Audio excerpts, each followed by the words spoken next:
Hi, and welcome to Take Every Thought Captive, our weekly look at the Catholic intellectual tradition and an exploration of the authors, books, and topics that have shaped Catholic thinking for 2,000 years.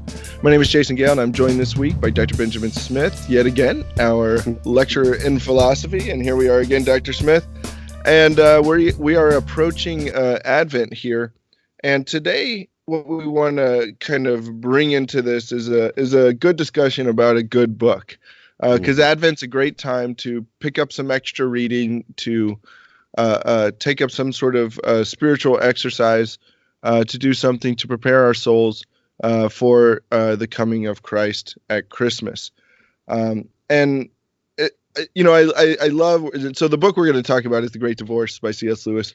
And one thing I want to mention to our listeners is these are the books that you want to get your kids to read. These are the books that you yourself want to read, because if you talk to anybody that's gone through some sort of leaving the faith, coming back to the faith, some sort of conversion or something like that, none of them in the world, and yes, I know I'm making this statement, Dr. Smith, you can criticize me for making such a general statement, but nobody in the history of like conversion has said, you know what, my second grade CCD book really changed my life. Nobody's ever said that. You asked them. What are you talking about? Exactly. No, you CCD textbooks are critical, Jason. They're of the utmost.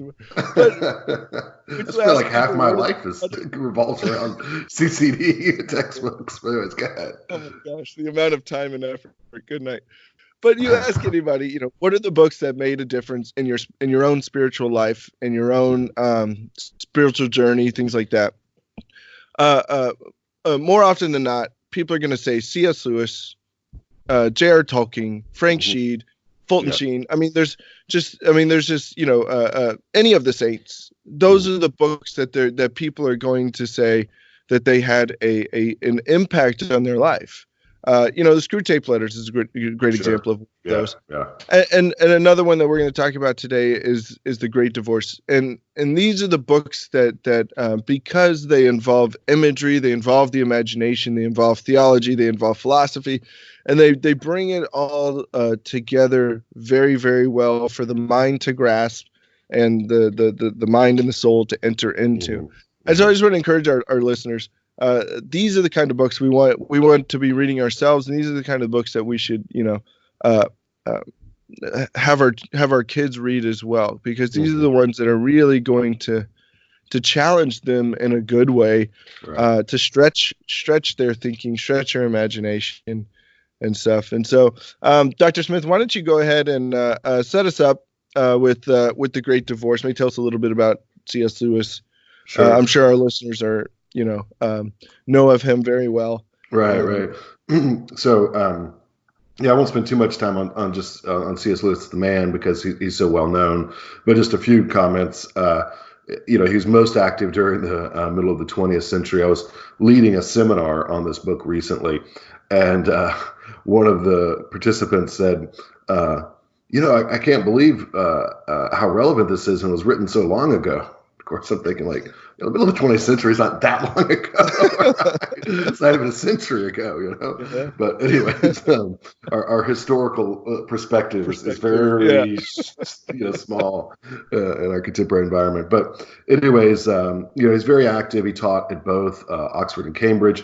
He's actually a literature professor, above all, and a really well-regarded scholar of early English literature. That's really where he makes his and medieval literature, that's his scholarly reputation. That was his actual sort of profession. His book writing, although he eventually became quite well known for it, his popular book writing was really his secondary endeavor. Right. But he became a great, well-known Christian apologist. It's really remarkable to think that he had a radio broadcast on the BBC of all things, and it was wildly popular. Which shows you that a kind of robust, solid, intellectual, kind of doctrinally rigorous, I guess what I would want to say, Christianity can, be made attractive to modern man. Sure.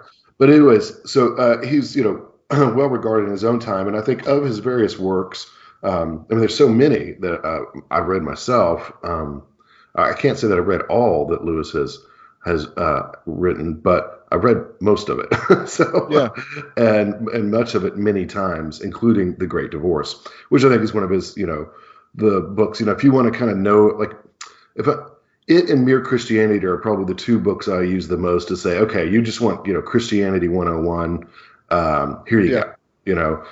Those two books together kind of give you just the baseline. Now, it's not all you would want to say for sure, right? Right. Because, Lewis famously was not a Catholic, although he had small c Catholic sensibilities, right? In the sense that he had a broad appreciation of Christian tradition. He wasn't hostile to Catholicism for the most part.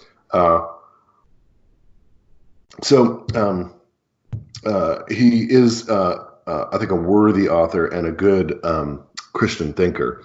And it's proven to be so, as you said. Like he's one of the guys that when people come back to the faith or find the faith, convert, very often you find, Lewis is somewhere in there. Right? Yeah. Oh yeah.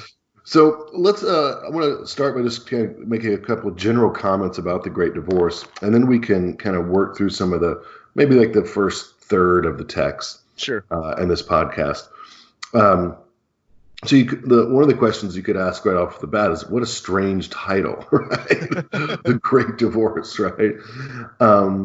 Is this some sort of weird instruction book about how to have a good divorce? Right? The answer is no, it's not. No.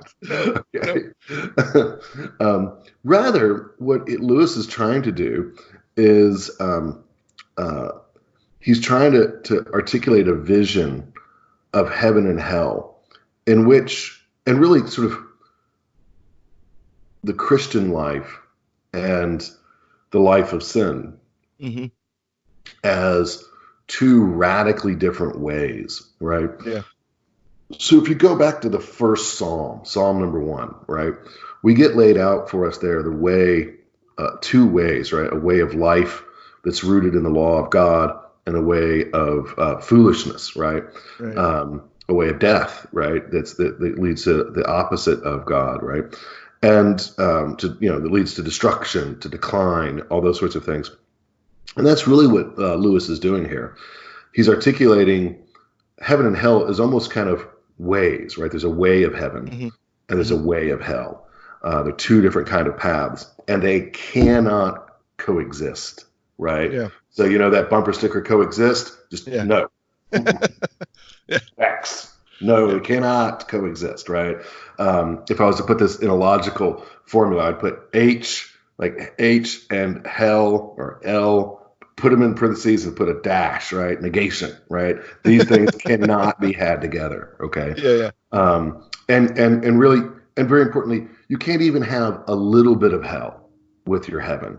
And that's the real kicker, right? Is that a lot of us we want to go to heaven, right? But we want to keep a little bit of hell, right? Yeah.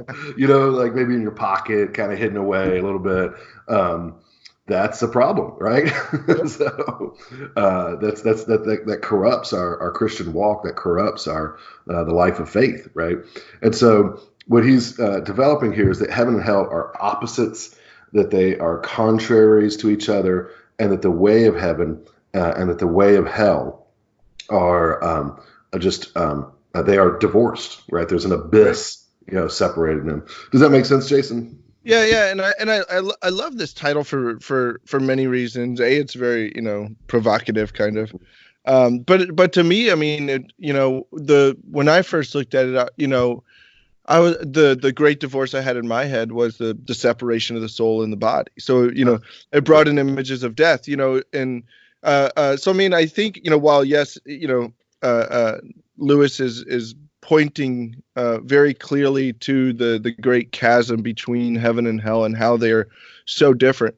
I think just the title it can bring up all of these images and all of these different aspects that surround the one theme of death and judgment and heaven and hell and purgatory and all of ththese things. And the other thing is, like you were saying, the way of life and the way of death. I mean, this is, the not just in Psalm 1, but even in, the earliest non-biblical Christian writing that we have, the Didache.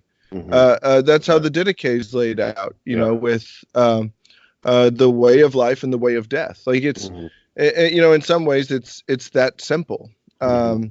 Whereas today we just talk about faith journeys and things like that. It's, I think sometimes we need a little bit stronger language. It really is the way of life and the way of death, and the two do not run parallel. They do not cross and come back and forth. They're leading in opposite directions. They're completely opposed to each other. That's a good illustration, and it does. The Great Divorce does bring in a lot of issues about judgment, heaven and hell, the afterlife, the last things or the ultimate things. Yeah. The one important caveat here, and Lewis says this himself, is that this is not meant to be a theology textbook. So Lewis is not in any way, and he's very explicit about this, suggesting that this is a literal or theologically systematic account of eschatology. In fact, he explicitly says it's a fantasy. Okay. Yeah. So it's meant to be taken as a kind of imaginary exercise. You might say, well, is it worthwhile then? Yes, it is. It's an imaginary exercise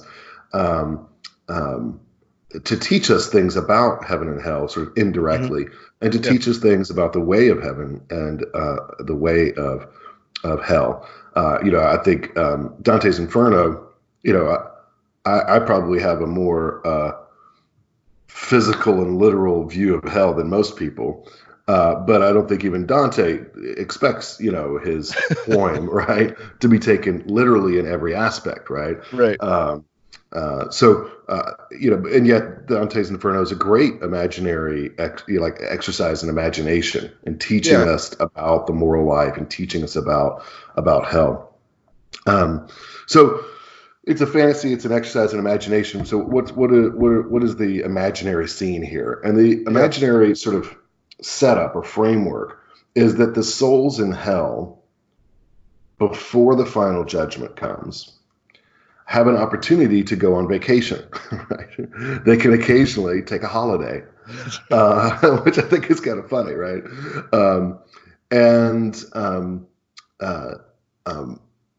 This is, as I say, before the final judgment, right? Yeah. So before the second coming of Christ. And hell at this point in sort of like the cosmic history is not fully hell yet, right? It's almost hell. Okay.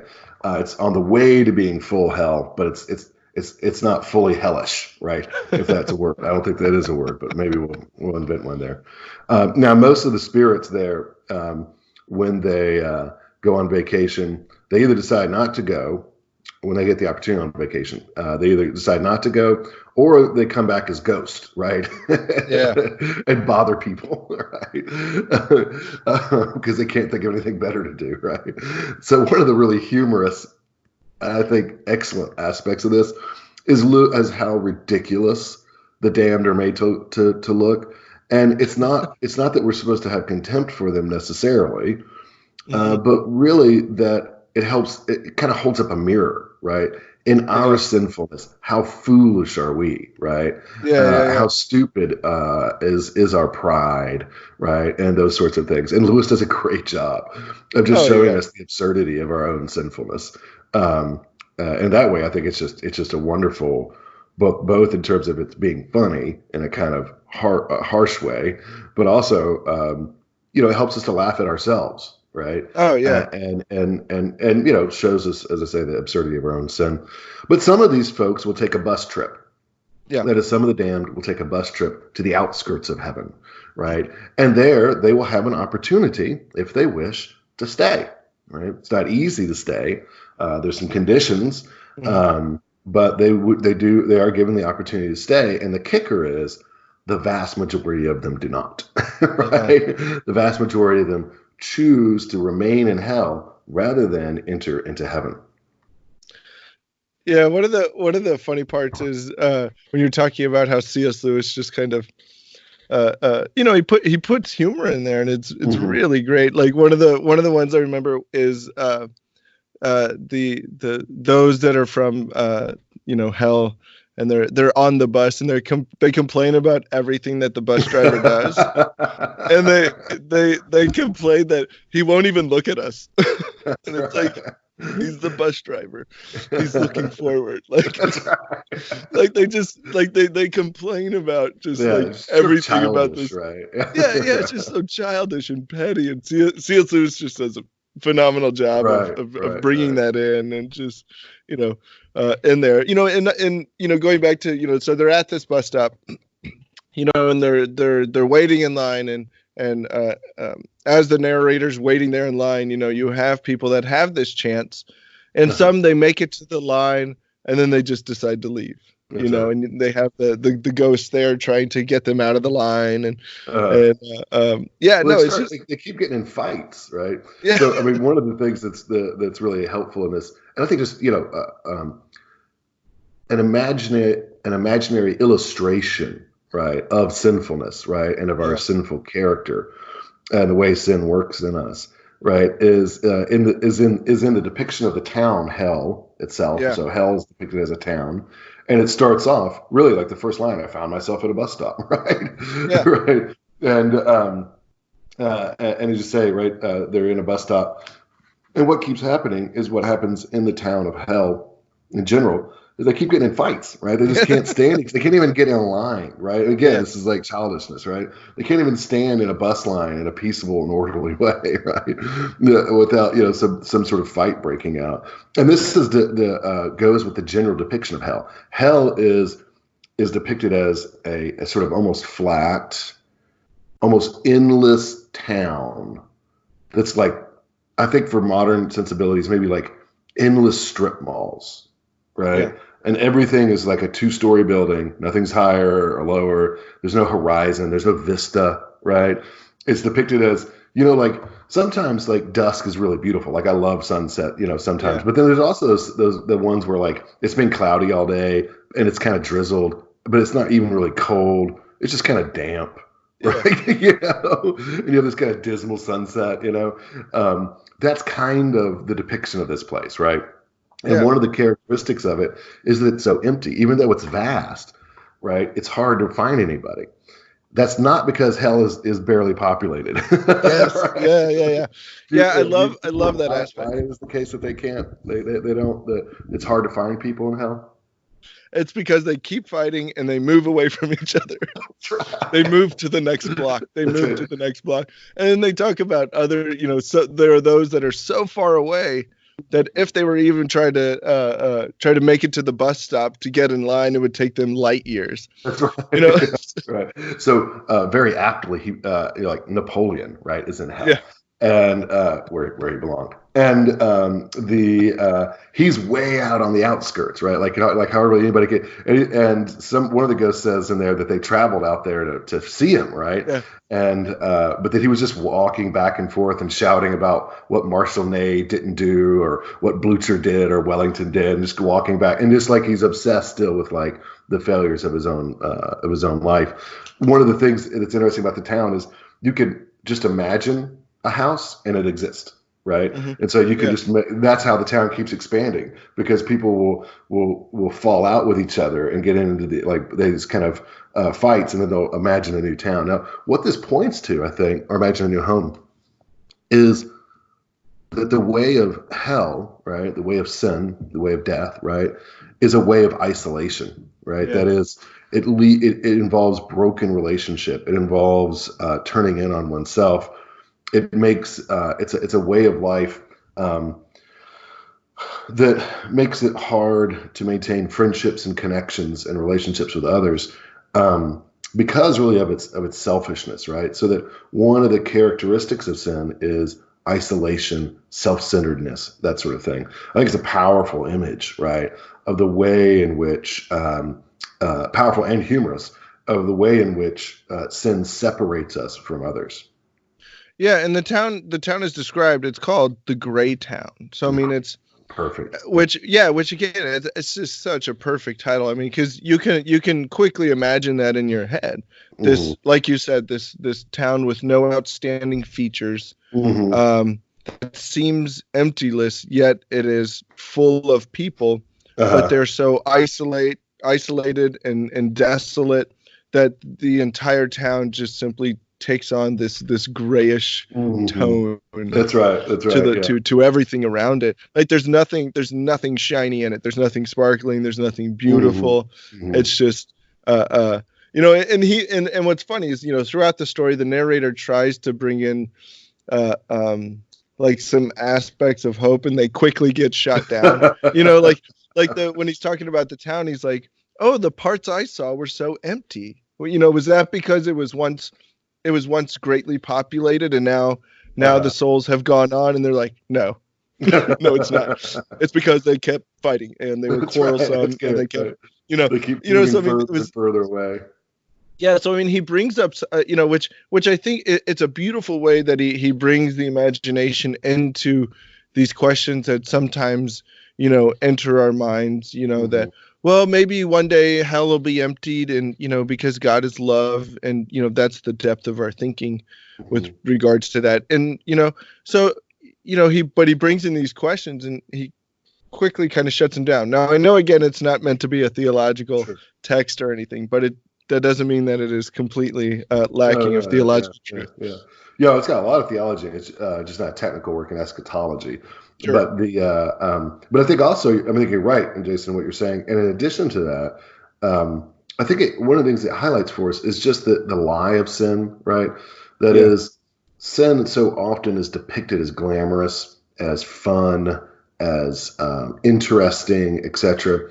Really, sin is boring. It's dismal, right? When you talk to those who have recovered either from maybe a pornographic addiction or just a licentious lifestyle, very often, when they're being honest and talking, clearly and deeply about those matters, they'll confess, right, that really there was just a sickness about it, right, a boredom with it, right, a frustration with their own life of maybe sexual license or indulgence, and that they came to really almost kind of hate it, right? And Lewis, I think, does a good job of pointing to the kind of unreality of sin, or the way in which sin deprives us of real joys, right? Deprives us of real honor, of real pleasures, right? And really kind of lessens our life, right? We tend to think that sin is going to aggrandize our lives, right? Make them grow, make them better. But actually what sin does, right, and what the way of death does, is it corrupts our life. It drains it, right, of meaning and purpose. And that comes through not only his depiction of hell, but also his depiction of the damned. Right. So when they're coming on the bus out of hell, right, they get a first glimpse of heaven, right? Yeah. And that first glimpse of heaven is depicted as this almost kind of painful light invading the bus, right? So they're taking this bus trip up from hell into heaven, and as they get close to heaven, the light from heaven shines into the bus, and it's painful, right, to the damned. And I'm gonna this is maybe not good podcasting practice, but I don't care. I'm going to read a passage here from the text. This is in towards the end of chapter 2. So this is the narrator speaking. Says, I glanced around the bus. Though the windows were closed and soon muffed, the bus was full of light. So the shades are pulled down. Mm-hmm. It was cruel light. I shrank from the faces and forms by which I was surrounded. They were all fixed faces, full not of possibilities, but impossibilities. Some gaunt, some bloated, some glaring with idiotic ferocity, some drowned beyond recovery in dreams, but all in one way or another distorted and faded. One had a feeling that they might fall to pieces at any moment if the light grew stronger. Then there was a mirror on the end wall of the bus, and I caught sight of my own reflection. And still the light grew. So I think it's a powerful depiction, right, of just the ugliness of sin, right? And I think one of the things that's really interesting is that the faces are fixed, right? They're not open to possibilities. It's like, I don't know. It's like they're obsessed with something, right? And they've become kind of trapped. Statuesque. Yeah, right. Yeah, statuesque or trapped in their sinfulness, right? I don't know. What do you think about that, Jason?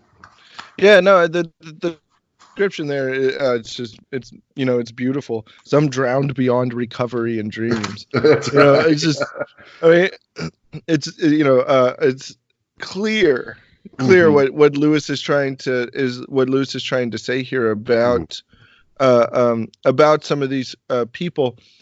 But I think that the other interesting thing with this passage is that he didn't notice these people like this before. Right. He only notices them in relation to the light. That's right. So when the light finally shined on them, he was able to see the reality which is before him. Right. And I think that's, I mean, it's I think a beautiful metaphor for the intellectual life and the role of grace, and being able to see truth with the light of grace. But I think also it's it's similar with regards to looking at ourselves with God's grace. We see the reality of our sin, and I think that's what when you read the lives of the saints, when they talk about sin, I mean they do not talk about it lightly. Sure. Even you look at like Saint Francis, of Assisi. I mean, the dude just liked to get naked for all sorts of. I think there's several occasions in his story where he gets naked, but one of them being, he had this lustful situation, and so he disrobes and throws himself into a rose bush. He does that because he has, I think, because he has, a similar light, and like it says there, I caught sight of my own reflection. Right. That he sees sin for what it is, and it is not pretty. Yeah, it's ugly. We don't try to justify it. We don't try to couch it in excuses, or even go into, well, I may be, it may be serious, but I'm not culpable. We don't. It's ugly. Period. Yeah, right. There's no kind of two ways about it.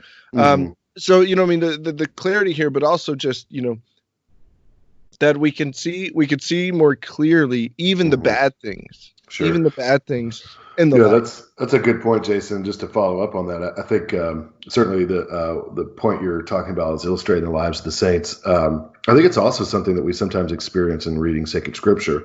I think there are times, reading the Psalms or the praying the Psalms, or reading, say, for myself anyways, especially the works of St. Paul, the Pauline epistles, where it's just really convicting, right? There's sometimes where, scripture holds up a light to you, right? Yeah. And in that light, you start to read yourself, right? You start to read yourself in the light of scripture, in the light of what God has revealed. And you're like, oh, right? Yeah. Right. It's helpful when that happens. That's a painful experience, but a good experience, right? Yeah. And one of the things, just one last point here before we move on, that in that light, he says, you see the damned, and it seems like at any moment they might fall to pieces. I love that depiction, right? Because so often sin seems strong and powerful, but really, right, it's fragile. It's perverted, it's decline, right? It's not strong, it's not grandiose, right? And we get, as the damned move off the bus and into the edges of heaven, right? Yeah.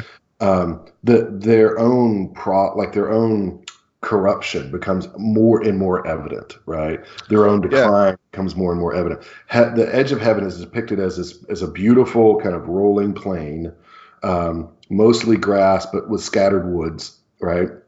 And out in the distance, you see these dramatic, beautiful mountains, some of which go beyond, right, the almost beyond the sky, right? They're so gigantic and majestic.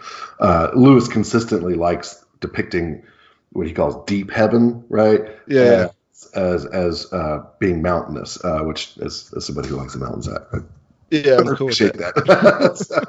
But anyways, the one of the things that Lewis does there is he contrasts the ghost with their new surroundings, right? And he describes the ghosts. He says they look like smudges, right? They get off the bus, and so it's like, as you were talking about, Jason, like they become less and less solid appearing, right? Against the backdrop of real reality, right? Of true reality. Against that backdrop, they just look like smudges, right? Yeah, which I think is it's it reminds me of if you've ever driven with a dirty windshield, and as soon as you start driving into the sun, every single smudge on your windshield becomes like evident. If the sun's behind you, you can't really see it. But if the sun's right in front of you, you see every little speck on your windshield. It's hard to see out of your windshield and other stuff. But when you were reading the thing about the light and making it hard to see and stuff, this came up. And then when he calls them smudges, I just keep picturing this dirty windshield in front of me, that they're just these smudges on kind of a windshield. But yeah, I mean it's and I like when he gets off, they all stay like kind of huddled by the bus. Mm-hmm. They don't.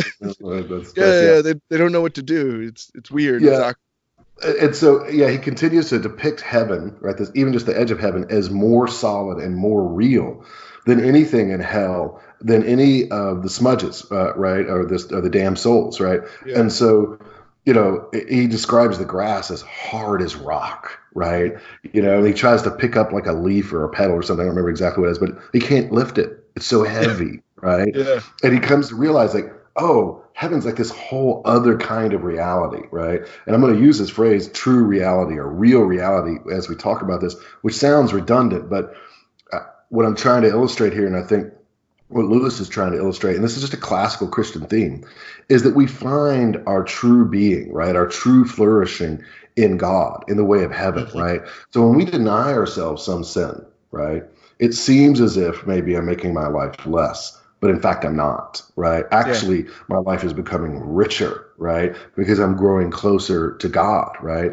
To He who is very being. So that's a theme that he illustrates, right, by just depicting sort of the edge of heaven as being more solid, heavier, denser, right, than anything that the ghost can actually handle. Yeah, when he talks about the grass, it's great. It's like, I think one of the ghosts like tries to like coach him and says, "Oh, your feet aren't hard enough to walk on the grass yet. Right. Maybe one day they'll be hard enough." Right. Like it's so funny. So then, in contrast to the damned, right, we get the saints, right? So not only do the damned get to go to the edge of heaven, but saints come and greet them, right? They come down from the mountains, and these are glorified Christians, right? Christians who've made it through, and they come down and try to help, right, the ghost. Coach them up, as you say, right, and lead them into heaven, right? So not only do they get to be here on the edge of heaven, but they also get the opportunity to be taught, right, by godly people, right, and people who are more real than they are, right? Yeah, so, he even calls them the solid people. That's right, the solid people, right? And he says of them, before they even get there, they could hear them, right? Because they were so heavy, right, and so real. You just think of something like I don't know, like giants, but good giants or something like that, right? So let's see. I'm going to read another passage here that depicts the saints, and it's fantastic. And again, meant to illustrate the difference of the ways, right? Mm-hmm. If you follow the way of death, right? If you follow the way of hell, you become a smudge, right? Yeah. If you follow the way of heaven, you become a glorified saint, almost kind of, semi-divine or something like that, right? So here's, this is in chapter 3. Long after that, I saw people coming to meet us. Because they were bright, I saw them while they were still very distant, and at first I did not know that they were people at all. Mile after mile, they drew nearer. The earth shook under their tread as their strong feet sank into the wet turf. A tiny haze and a sweet smell went up where they had crushed the grass and scattered the dew. Remember, right, that the damned can't crush any grass, right? Yeah. The saints come tromping along and they crush the grass under their feet. Some were naked, some robed, but the naked ones did not seem less adorned, and the robes did not disguise in those who wore them the massive grandeur of muscle and the radiant smoothness of flesh. Some were bearded, but no one in the company struck me as being of any particular age. One gets glimpses, even in our own country, of that which is ageless, heavy thought in the face of an infant, and frolic childhood in that of a very old man. Here it was like that. They came on steadily. I did not entirely like it. Two of the ghosts screamed and ran for the bus. The rest of us huddled closer to one another. So, I think it's a great depiction, right, of here are the saints, right? I mean, I don't know. I mean, one of my favorite priests, he quotes one of his teachers to this effect that one of his teachers had told him, gentlemen, we're not here to slog it out for mediocrity, but we're here to sprint for glory. And I was like, man, that's right on, right? And like that kind of passage, depiction of the saints, man, that makes you want to sprint for glory, right? The glory of heaven, right? It's such a great depiction of these solid, beautiful, radiant, purified Christian souls, right? That we find at the end of, right? It is the culmination of, right? The living out the way of heaven. Yeah, and I think, again, going back to reality as we often do, the reality is that in the end, you are either going to be a glorious triumph in heaven or a tragic failure in hell. Yes. There is nothing in the middle. Even Pope Francis, when he came out with his letter on holiness, in the very beginning of it, he said there is no mediocrity in holiness. That's true. Right. And so, I mean, this idea that, I'm going to aim for purgatory or something like that, that's not a way, to live by that. And again, based upon the reality that is to come, it's either going to be a great tragedy or a great triumph. There is no other possibility that is there. And then again, I'm sure you're happy that he mentions that some were bearded. So there is hope for you, Dr. Smith. That, Jason, and your lack of beardedness. But I've decided that I'm going to try to make up for your lack of beardedness by growing mine out more. So, since you're depriving the world of the degree of beardedness that it should have, I'm going to try to make up for the lack. Right? Yeah. That's right. Yeah, good job. But yeah, so I mean, I love this book for that reason, right? It's just so deeply, so clearly illustrates, right, the flourishing grandeur on the one hand and the diminished sort of mediocrity, as you put it, with respect to sin on the other. He goes through, continues on to illustrate these points by going through some various scenes with different saints and sinners, you could say, right? So a lot of the action in the rest of the book involves conversations between saints and between some of the damned who have come up, right, to heaven. And one of the ones that I know, so it's weird to say this, but there are favorite scenes, right? Yeah. And your favorite damned, right? And one of my favorites is the Episcopal ghost, right? Yeah. Now, I think by Episcopal, I think Lewis means Church of England bishop. I think is what he means, given the context there. And this is somebody who had spoken up earlier, I think, on the boast. It's not absolutely clear that these two are the same guy, but I think they are because he's described as the intelligent man, and some of the things sort of seem similar. So you could call him the Episcopal ghost, or you could call him the apostate. And in an age in which, even in Lewis's time, people were beginning to think there's no such thing as apostasy, there's no such thing as heresy, right? Yeah. Lewis is going to say straightforwardly, false, right? There is such a thing as heresy. There is such a thing as apostasy, and you can go to hell for it, right? Yeah. Okay. And this is depicted, and I think a lot about apostasy, especially in its modern setting, is disclosed and revealed in this conversation. Do you remember this scene, Jason? Yeah, and it says very, very clearly, when they were talking about, why he went to hell. It literally says, like, you went there because you were an apostate. Like, it was not like, well, you did all these things, and the aggregate of these things put you in hell. No, you went there because of this one thing. Period. One of the things that Lewis does so well in this and in other works is just cuts through all of the rubbish, yes. Overcomplicated, overly subtle rubbish, right? That clouds Christian thinking at certain times, right? So the saint who comes to meet meet the apostate ghost is a younger man, right? That is someone who was, I think, a student maybe, or at least a protege of the apostate ghost, and he comes to him, and the apostate ghost is happy to see him at first, right? He's like, "Oh, my dear boy, it's so good to see you. You remember those great conversations we used to have? I was just talking about you the other day," that sort of thing. So these are people who, and you and I have both had, these kinds of relationships, Jason. I think, certain people who have a certain kind of intellectual friendship with, right? Like Sure. You get together and you just like to talk about theology and philosophy and stuff like that, right? And that's very edifying and could be very good. I like to call them, from time to time, I have what I call a 3-hour philosophy lunch, right? And I don't get to do that too often, but when I do, we don't talk about the weather. Yeah, I'm always delighted, right? Because it's so much fun, the exchange of ideas and that sort of thing. But of course, it can go the other way, right? It can go from being edifying, and we don't think about this very often. It can go from being edifying to actually corrupting, right? That is, some ideas, right? Some ways of thinking are lead us into error and can even lead us into hell. And I know here at Catholic Studies Academy, it's one of the things we want to address.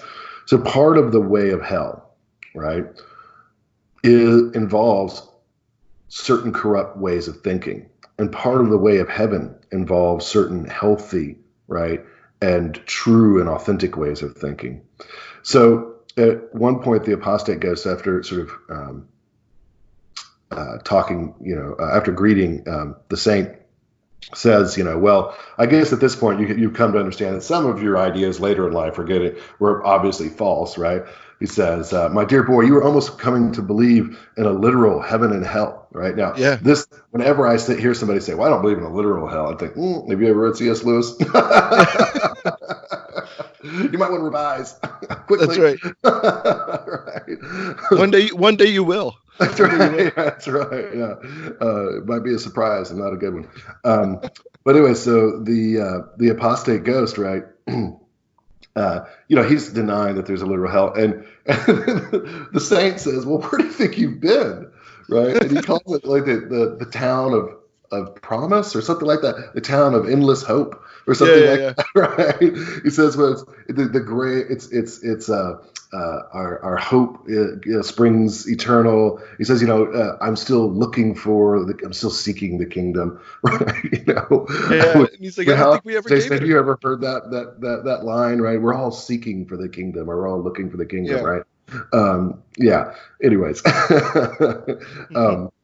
but and he says, and then the apostate asks the saint, "So, well, what do you call the place I've been?" And he says, "Hell." Right? We call it hell. That's right. So again, the saint is just so clear and literal and concise, even sort of laconic at times. But whereas the other ghost, right? I mean, his whole approach is very typical of what Lewis would have identified and did identify as theological liberalism. Yeah, I think what Catholics would call modernism, right? They're very similar movements in both the Protestant and Catholic churches, where you had this sort of tendency to downgrade the supernatural, right? and reinterpret everything in terms of one's own personal experience, right, or personal subjective experience. And that's really what we get from the ghost, right? Like he is the apostate ghost. He doesn't really believe in the genuine supernatural, right? Yeah. He doesn't believe in some kind of reality. He keeps saying he keeps criticizing the saint by saying you keep talking about it as if it's just real, as if it just exists, right? Whereas this ghost wants to kind of interpret it in a spiritual, emotional, kind of way, and the ghost, the saint's like, no, stop it, right? It's not to be interpreted in some sort of weird spiritual or emotional way. It is reality, right? Yeah. I don't know. What do you think about that? I mean, Jason, you're like obviously the people who say things like, well, he's, who want to spiritualize the resurrection, right? That's an example of this sort of thing. Yeah, it's just hogwash. And it reminds me. So some of my studies I did over in Maryvale Institute in Birmingham, England, and so I did take a trip to Oxford, and I went and had a beer at the Eagle and the Child. Nice. It was great. But one of my professors over there was a great English priest named Father John Redford, who he was in charge of apologetics, and that was his area of expertise. And he went into a very similar thing when he was talking about, just at least there, even in England, talking about how the over mystification of reality to the point of denying any sort of supernatural, that it was all just kind of this experiential reality. And he talked about how he said if he was talking specifically about some Protestants there, that he said if these Protestants, if they actually published what they believed, their congregations would leave them, and so they don't. Because they're there's no real hell, we're all just going to kind of go to heaven. Then, what the heck? Why am I coming to church? Why am I doing all these things? The other thing it reminds me of is, Peter Kreeft has this great line about some modern theologians that they sell their souls for 30 pieces of scholarship. Right, that they what they really hold of value is being relevant and novel, and their thinking in front of their peers, as opposed to being right, even if that means not saying anything novel. They would rather be novel than correct. That kind of pride is exactly what he's talking about here, because the bishop, one of the things he brings up is, he says it came popularity, sales of your books, invitations, and even a bishopric. Well, those are the things he got out of it, right? So I think the saint actually says that because he's saying, look, this wasn't heroic, this wasn't brave. You were just saying what was actually popular, right? And you got good things from it, right? And I think that's a really good point. I mean, here's the thing is, I think with what you're talking about there, Jason, there's terms for it, and that's human respect would be one way of putting it, right? Or vanity, right? Wanting the praise of the scholarly community, not wanting to appear too simple or crude or primitive, wanting to appear sophisticated and be praised, right? Those are things that drive a lot of people, especially within academia, especially within the world of research and scholarship. And as he's going through, one of the hallmarks of his position, right, is this denial of supernatural reality. And the saint tries to keep leading him back to this, right? Say, look, this is real. And the Episcopal ghost says, I don't quite get your point. It's so frustrating. Yeah, for me, such a smart guy, he's so stupid. The saint's like, I'm not trying to make a point. Just repent and believe, and let's go, right? All he really wants him to do is just go. Let's just go to heaven, right? Just stop all this talking, shut up for a minute, and let's just go to heaven. It's right over there, right? Just go. Let's walk, right? I can point at it, right? And he says, oh, well,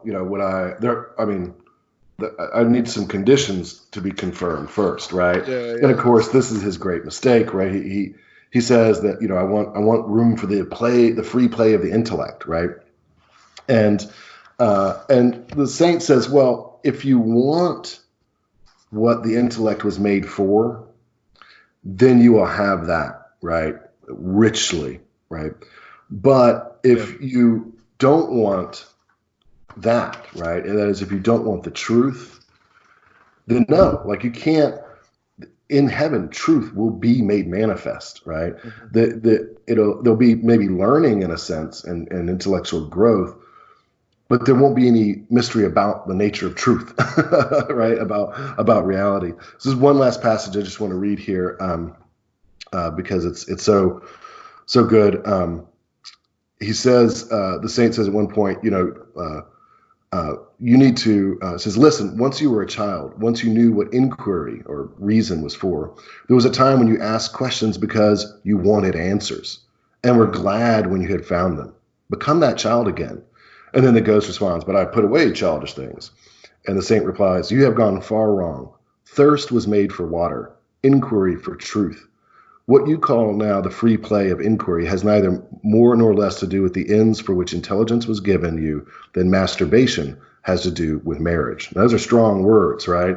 I mean, he's saying, like, look, masturbation doesn't have anything to do with marriage, and he's saying the way you use your intellect is masturbatory, right? It's not. Yeah. It's not the reason is to continue the analogy. Reason is to be consummated, right, in the truth, right? In the truth, right?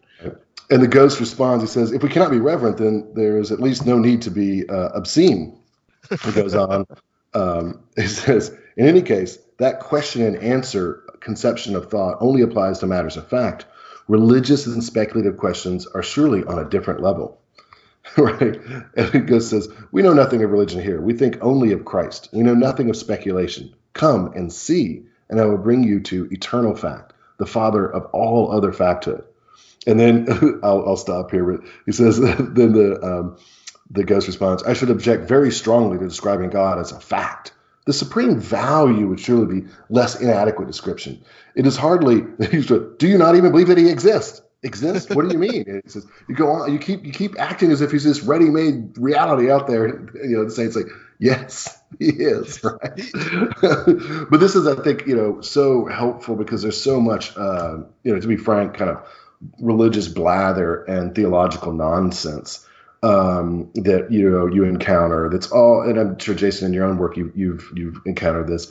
It's really all about your own feelings, your own psychology, your own so-called mystical experiences, but doesn't have to do with the fact the reality, right, of God, and isn't focused really on truth, right? The truth about God, right? It's focused on something else, but not the truth about God.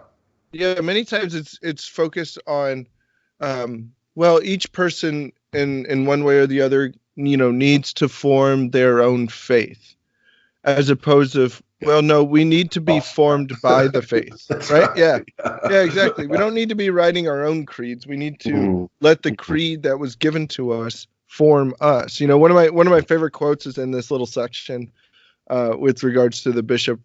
And he says, having allowed oneself to drift, unresisting, unpraying, accepting every half-conscious solicitation from our desires, we reached a point where we no longer believe the faith. Right. I mean, he just brings up anything in there. The importance of prayer, the importance of resisting temptation. Because I think a lot of people, they get to a point where it's easier to find justifications for their sin than to resist their sin. And so they do that. And they do that by accepting every half-conscious solicitation, of our desires, and just half-conscious, theology from people out there that, again, are basing it on this kind of idea of being novel and being relevant and speaking to the person. And, we couch it in all sorts of terms and everything. being relevant. But that's what. yeah. No, it needs to be relevant.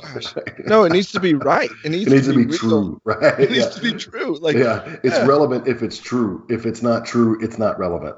Yeah, right? And everything that is true is relevant. That's the other thing that's maddening. But, that's right. All right. Well, we'll pick this up next time on the podcast as well. We'll continue our talk about the Great Divorce and C.S. Lewis.